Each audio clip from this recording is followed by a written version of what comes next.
Hello and welcome to EHCtv. I'm Logan Nestor here with Andrew Walker, women's assistant volleyball coach. Andrew, how are you today? Good. And Andrew, I said men's assistant volleyball coach because your background is in men's volleyball. Something we don't have here at Emory and Henry. You were at King before coming to Emory and Henry. Tell me a little bit about your experience there. I spent a year as the student manager there, just kind of practicing along with the players. So I went and used a year of eligibility and then decided to come here. All right, and tell me a little bit about the process of getting the job at Emory and Henry as the assistant coach. My club director from last year had emailed me saying that Dan was looking for an assistant, and I knew Dan through coaching club last year. He looked at a lot of my players, and when I emailed him, he asked if I would join him. So that's kind of. So you were previously head coach of the club team? Yes. All right, tell me a little bit about that. Explain club volleyball to people who don't know. Club is just another way of another type of high school, different season time. High school season is going to be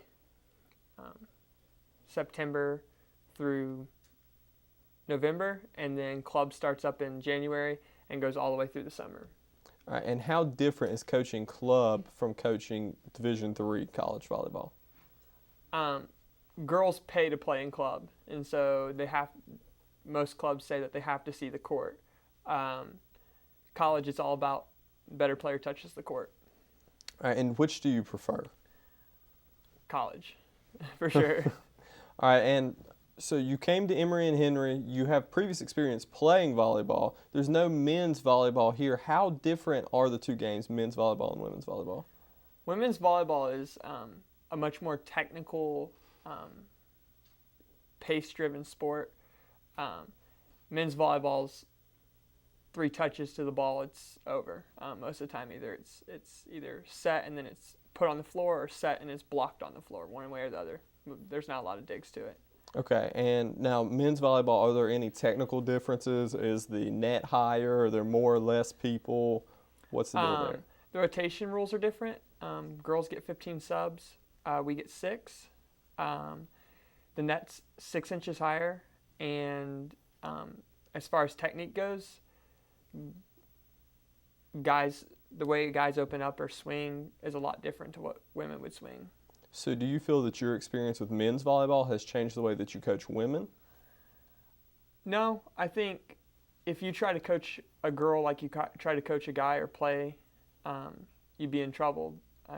Some people have the ability to, because of their physical makeup, will have the ability to be able to do certain things. You just can't coach them the same. Okay, and now for this season at Emory and Henry, the women have been doing pretty well to begin the season. A young team, a really young team, 3 or 4 freshmen getting significant playing time. Have you been happy with what you've seen so far? Yes, definitely happy. We have a lot of freshmen that just come out being key players, and they've stepped up to the challenge. You guys lost a very valuable outside and middle last year, and freshmen taking those spots definitely stepped up and filled those roles.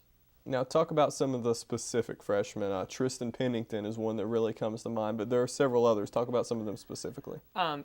Tristan plays outside for us, takes the majority of our sets, plays all the way around 6 rotations, which is, for a freshman, very nerve-wracking. You don't just have to worry about one aspect of the game. You've got 3 or 4 different aspects: serving, passing, and hitting, and then blocking. So she deals with all 4 aspects 100% of the time.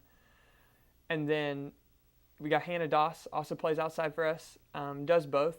Suffered an injury to her ankle early in the season, so kind of just stays in the front row for now, but very well, keeps her cool, does a very good job of keeping their head, both of them.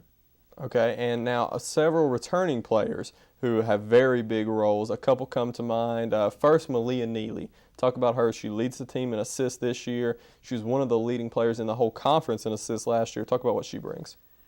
Malia is very athletic. She just can get the job done. And there's not a lot about technique with Malia. She has a way of getting the job done. That's Malia. There's no real difference to her. She just gets the job done for us. She distributes the ball well. Sometimes we think, why would you do that? But then it works. So Right. And now your libero, Kelly Mae Curlin, she's a returner also, the only other statistical returner, statistical leader returning to the team. Led the team in digs last year. She's right there again this year. Talk about what she brings.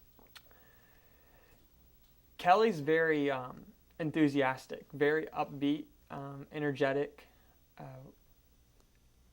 Probably her biggest aspect for us is that she brings a positive outlook. No matter playing bad or playing good, she's very positive.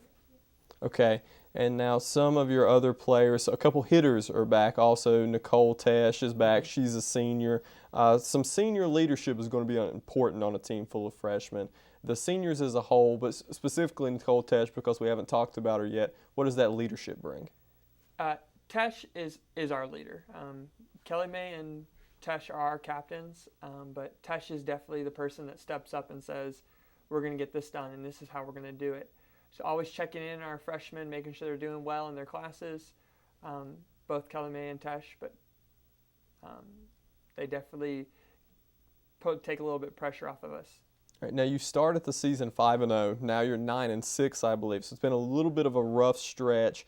What's went wrong, and what's going to get it back on track? It's injuries at this point. We went 5-0, and injuries were not a big deal. We had no injuries.